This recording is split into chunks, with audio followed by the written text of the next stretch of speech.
when we come to perform a divine work, a sacred work, a noble work, in that collectiveness, I must give up my individuality.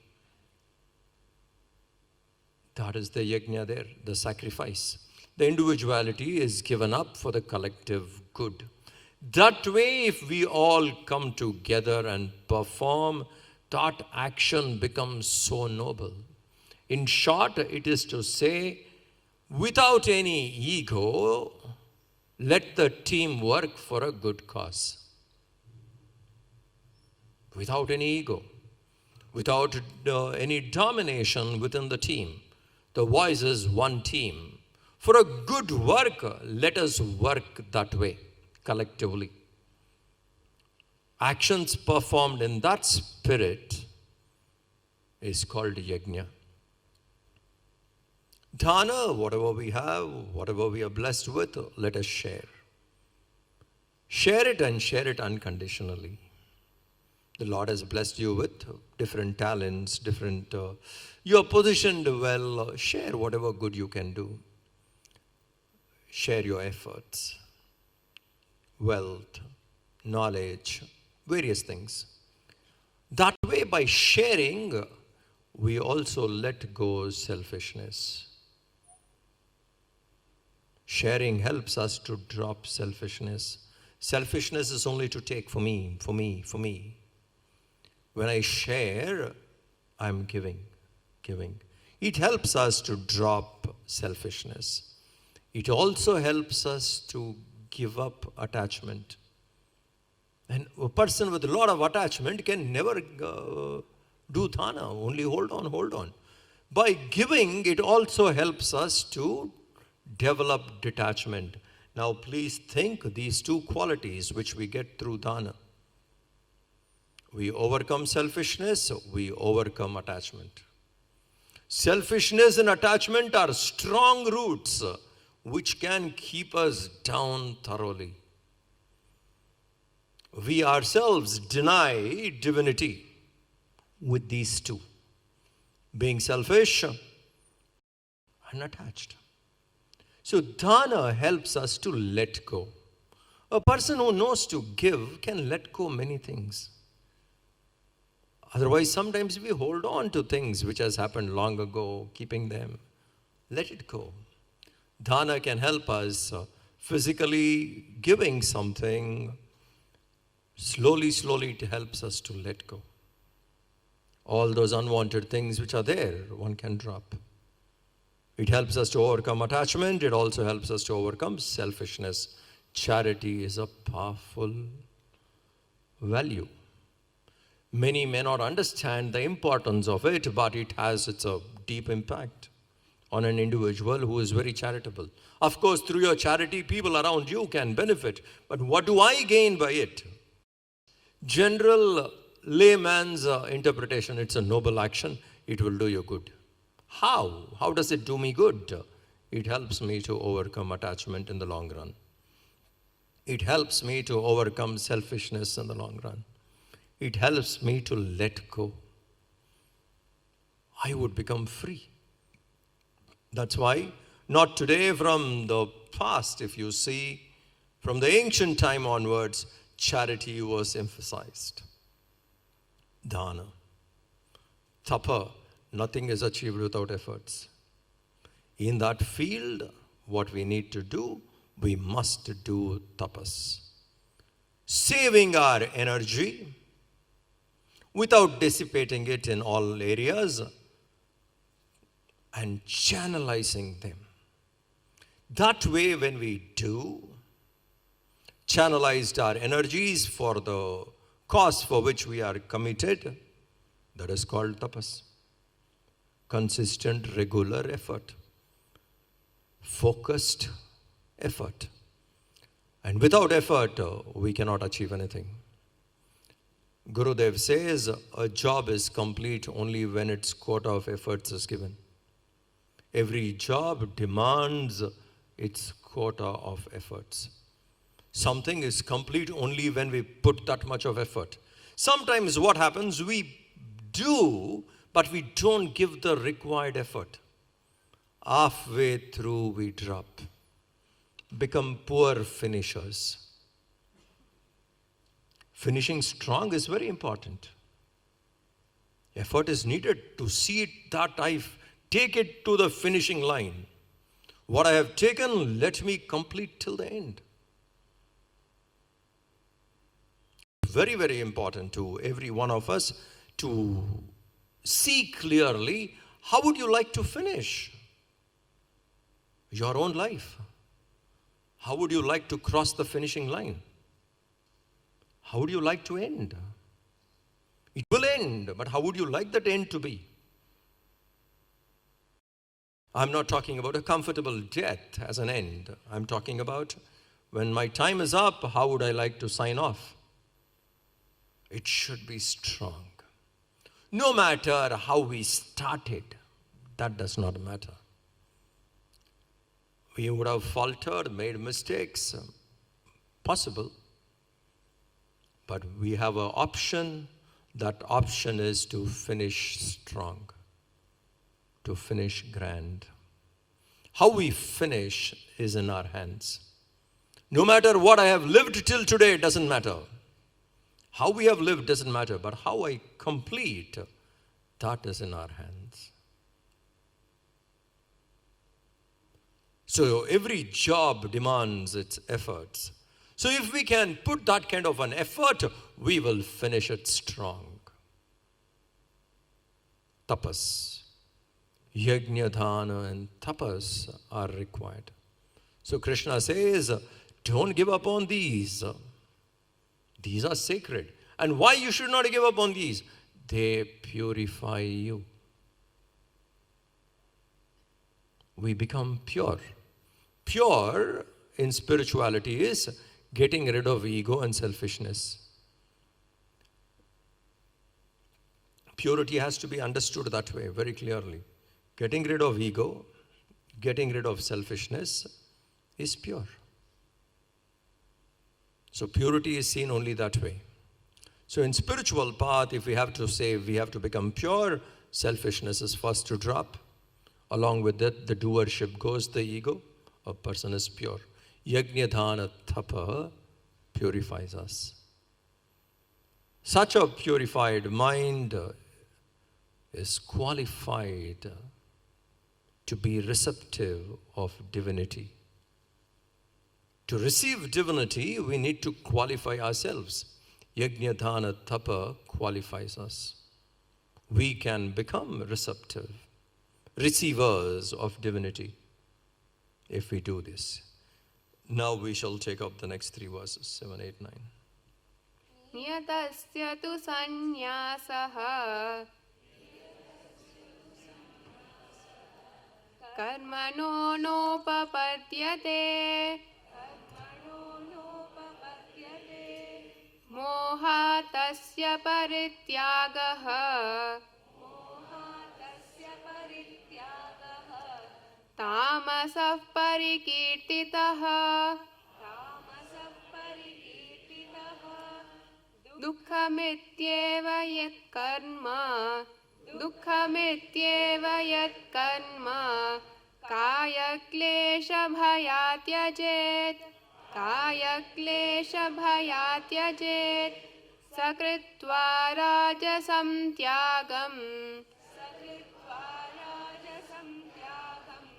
naiva tyaga phalam labhet karyamityeva yat karma niyatam kriyate arjuna sangam tyaktva phalam chaiva satyagas satviko mataha.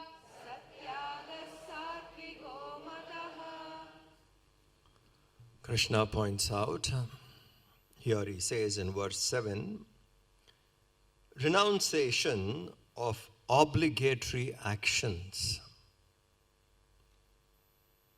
that which we are obliged to perform, nitya karma, These actions which I need to perform daily, it's the duty which is there in me. I need to perform these duties. If I ignore those duties, that is not correct.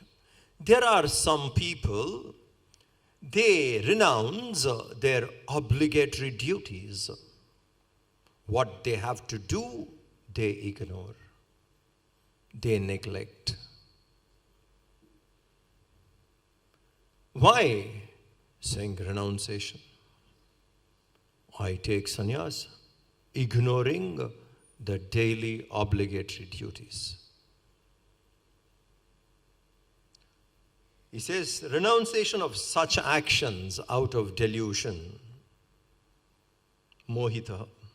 They are confused, deluded, and therefore they give up their obligatory duties, thinking they are seeking God. Such a renunciation, Krishna says, is very low, tamasic, born out of pure ignorance. It is not a renunciation. It is a kind of an escapism. Daily duties one finds oneself difficult to do. It's hard to manage. If I can drop all this and be free, therefore I have chosen sannyas.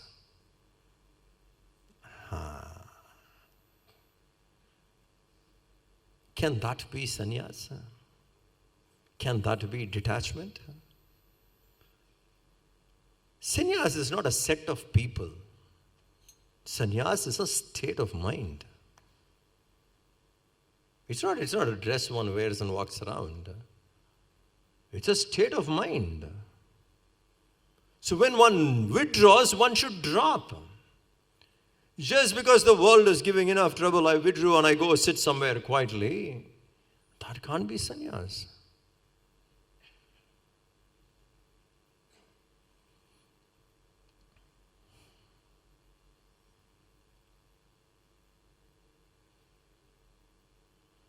Must be some 20 years ago.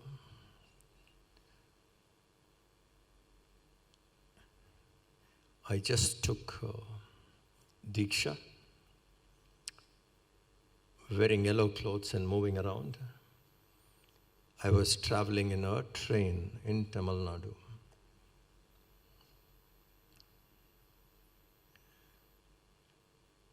And I happened to read one book of Einstein.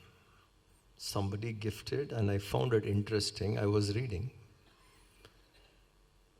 The person sitting in front of me in the train asked, "Oh, you are educated." First question, according to him, sannyasi should not be educated. Second standard, pass or fail. First question he asked, "So you're educated?" I said, "Yes, sir." "What did you study?" I said, "In our mission, if anyone wants to become a monk, you have to be a graduate." "Oh, you're young, educated. Why did you take sannyas? You should not be young. You should not be educated. Why did you take sannyas?" And then he extended one more sentence. Love failure. Love failure. Somebody ditched you, and you do not know what to do now with life. Run away. Love failure. Idea, concept. If these are the reasons and you take sannyas, what do you think that sannyas is? Tamasic, escapism.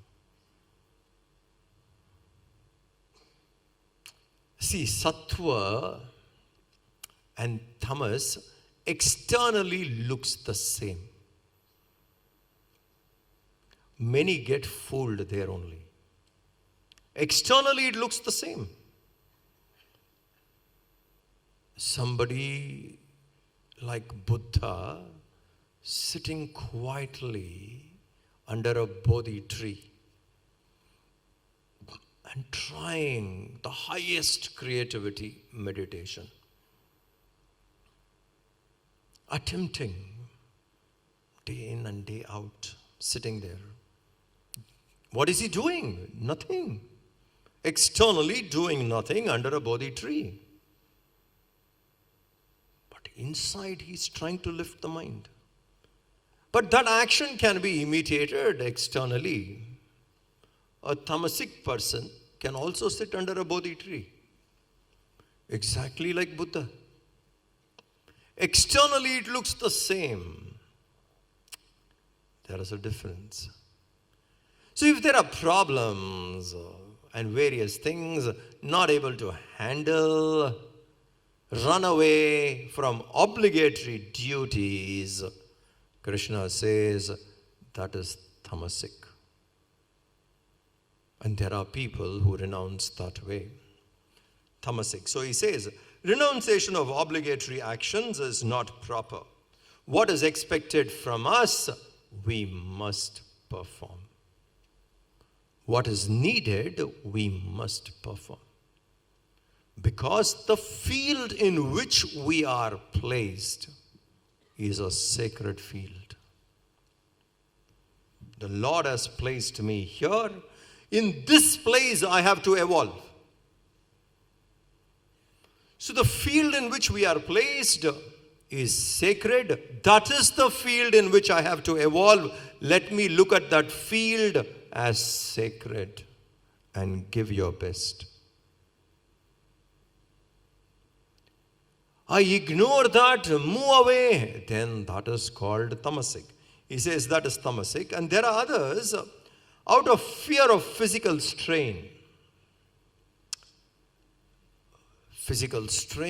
because of hard work, etc., one gives up duties. One is tamasic, complete lethargy, drop. Rajasic, it's too hard. I'm not able to cope up. The stress and the strain, the competition, it's all so difficult. What should I do? Drop. Renounce, go sit somewhere quietly. Arjuna tried to do that, isn't it? War is too hard, too difficult. Every step is so hard to deal with. Let me drop, run away, sit somewhere. You think you can be quiet? Just physically withdrawing, can the mind become quiet? Would Arjuna ever be peaceful? Withdrawn from the duty. Why? It is so hard to handle. War is indeed hard to handle. And his situation was unenviable, absolutely most difficult situation. Let me run away. Why? It is too hard. Let me run away. Escape. Escapism is not sannyas. That is not renunciation. Because it is so hard, I want to escape. Nothing will happen. All the desires will be there. And they will pop up every now and then.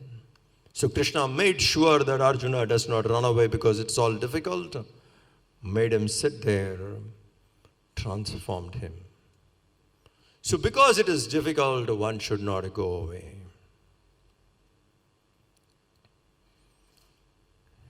Sometimes I take people on a yatra, Gomukh, Tapovan beyond Gomukh, 18 kilometers. Gomukh, Gangotri Gomukh, and from there another 6 kilometers. And that you have to actually cross the Gomukh glacier. Reach. It's hard, but very inspiring. There are some people who come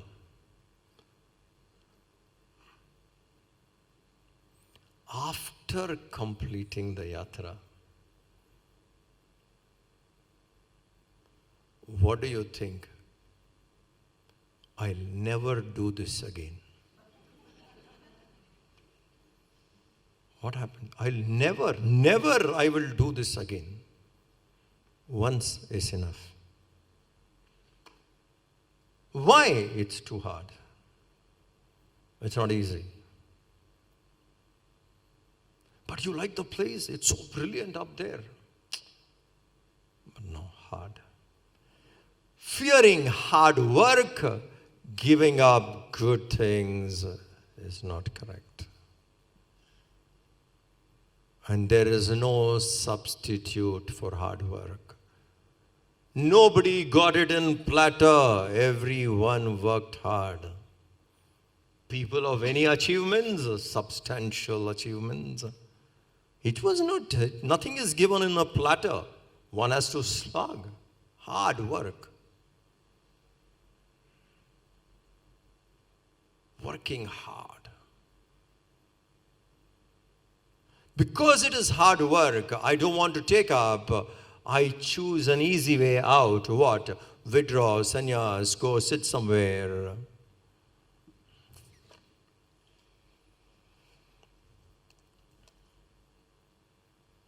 That can't be. So that can't be sannyas. So he says that is also incorrect.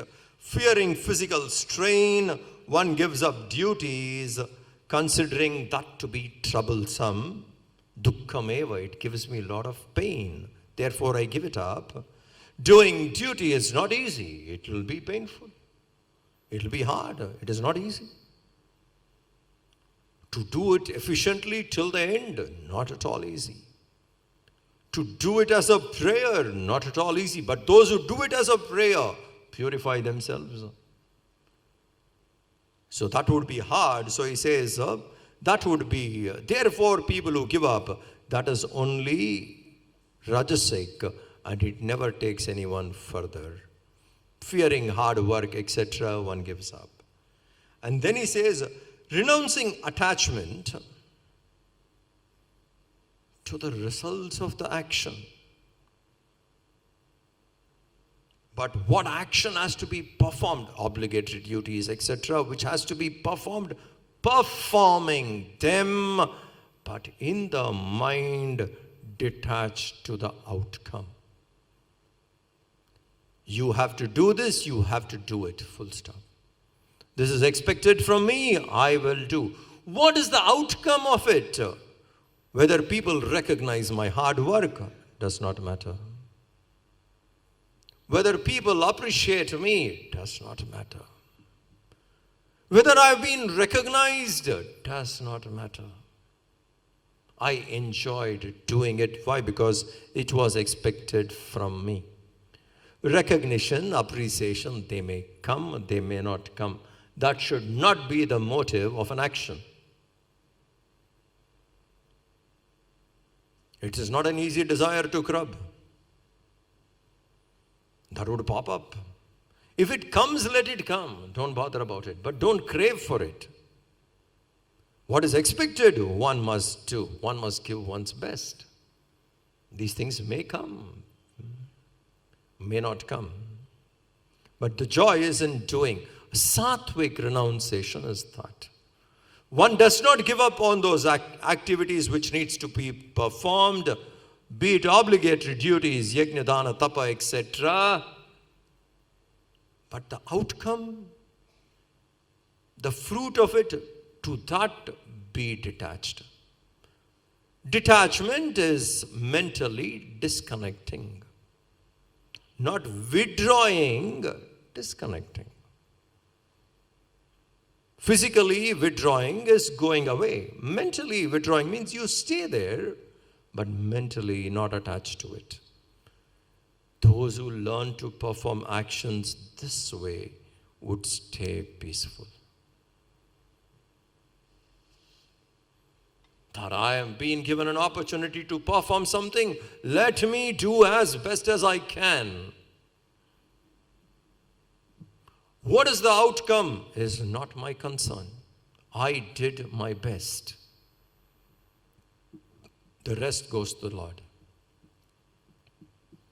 This way, whoever practices, that is called sattvic renunciation. This is not hard to practice. Dedicate the action to the Lord. Give your best to the action which you have to perform. Give your best. What is the outcome of it? Leave it to the Lord.